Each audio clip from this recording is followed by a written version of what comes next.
Assalamualaikum warahmatullahi wabarakatuh. Perkenalkan, kami dari kelompok 6. Saya Gustiawan Sutra. Saya Adaganisme. Saya Abdul Haji Minton. Saya Rahmat Oscar Tribalen. Saya Adikala Putra. Saya Fatih Triasa. Kami akan menjelaskan tentang hukum pembiasan cahaya. Pengertian hukum pembiasan cahaya. Pembiasan cahaya merupakan peristiwa perubahan arah hambat cahaya yang disebabkan oleh perbedaan kerapatan optik pada dua medium. Pembiasan cahaya ini dapat terjadi karena kecepatan cahaya yang melewati dua medium tidak sama, sehingga sebagian cahaya yang melewati batas dua medium akan dipantulkan dan sebagian yang lain akan diteruskan. 2. Bunyi dan rumus hukum pembiasan cahaya. A. Bunyi hukum pembiasan cahaya. Hukum Snellius. Pembiasan cahaya diselidiki oleh Willebrord, Snellius dan Willebrord Roentgen yang akhirnya dinyatakan dengan hukum Snellius sebagai berikut. 1. Sinar datang, sinar bias dan garis gambaran terletak dalam satu bidang data.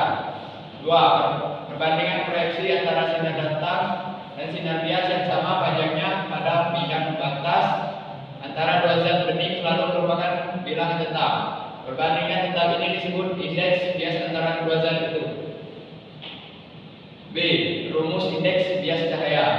Untuk mengukur besarnya pembelokan arah cahaya, jika sinar berpindah dari satu media ke media lain digunakan indeks bias. Angka bias sama dengan penunjuk bias. Indeks bias mutlak suatu zat adalah perbandingan kecepatan cahaya di ruang hampa dengan kecepatan cahaya dalam zat itu.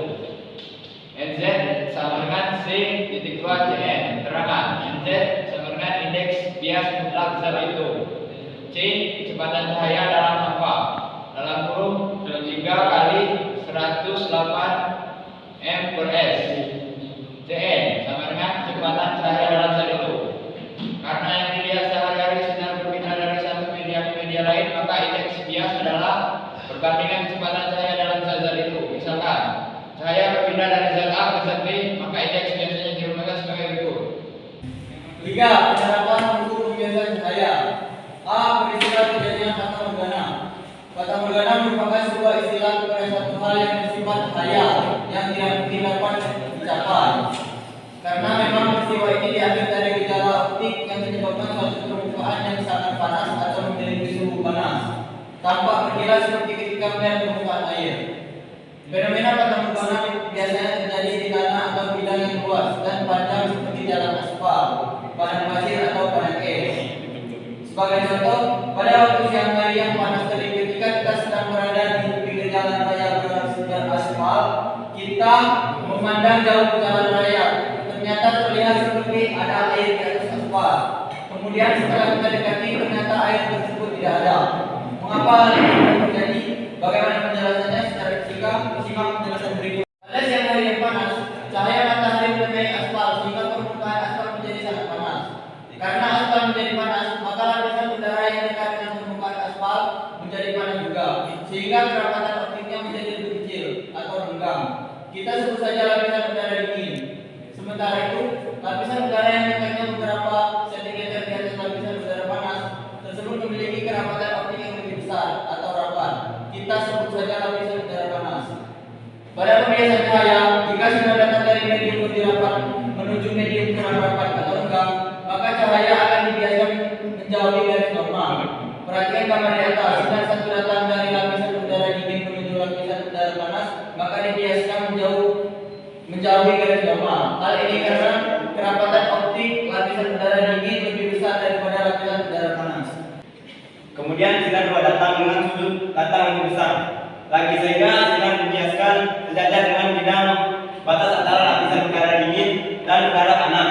Sudut datang sinar dua ini merupakan sudut kritis, yaitu sudut datang yang menghasilkan sudut sebesar 90 derajat. Kemudian sinar tiga datang dengan sudut yang datang yang lebih besar dari sudut kritis dua, sehingga sinar tidak lagi dibiaskan, melainkan dipanaskan. Peristiwa ini dinamakan pemantulan sempurna. Apabila semakin banyak sinar datang seperti sinar tiga, maka akan semakin banyak sinar yang dipantulkan. secara sempurna. Kemudian dari potongan perpanjangan sinar pantulan yang banyak tersebut akan menghasilkan suatu bayangan semu yang banyak jumlahnya dan akan terlihat seperti air. Jadi sebesarnya fata morgana terjadi karena peristiwa pemantulan cahaya, bukan pembiasan cahaya, namun untuk dapat menjelaskan peristiwa pemantulan sempurna, kita perlu menggunakan konsep pembiasan cahaya. B. Peristiwa pembentukan bayangan pada persikop.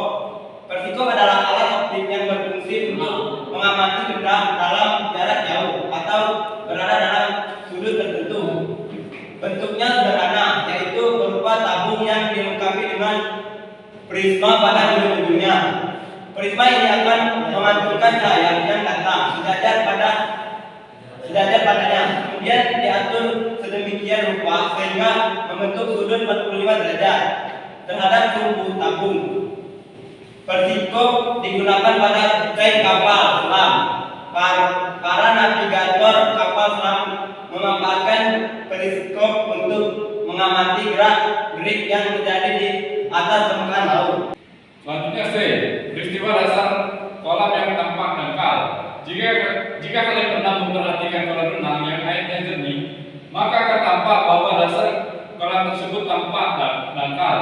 Namun jika kita menceburkan diri ke dalam kolam tersebut, yang terjadi adalah dasar kolam ternyata tidak sedangkal yang kita lihat ketika berada di darat.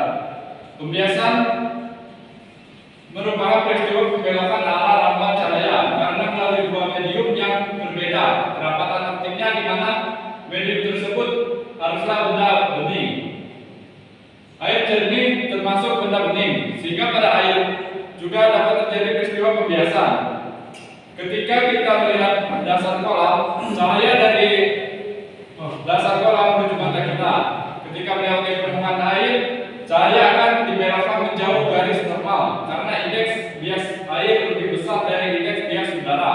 Perhatikan gambar sinar datang 1 dan 2 berasal dari dasar kolam menuju ke permukaan air, dan oleh udara kedua sinar tersebut dibiaskan menjauhi garis normal menuju mata kita menjadi sinar bias 1 dan 2. Kedua sinar bias tersebut tidak berpotongan.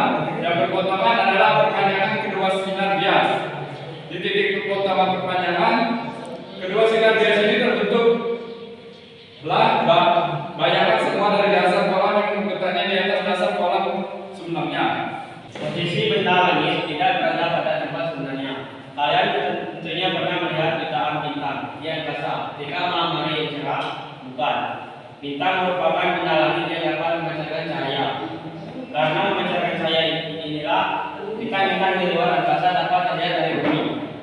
Lalu sekarang yang menjadi pertanyaannya adalah, apakah posisi bintang yang kalian lihat dari bumi sama dengan posisi bintang yang sebenarnya di angkasa?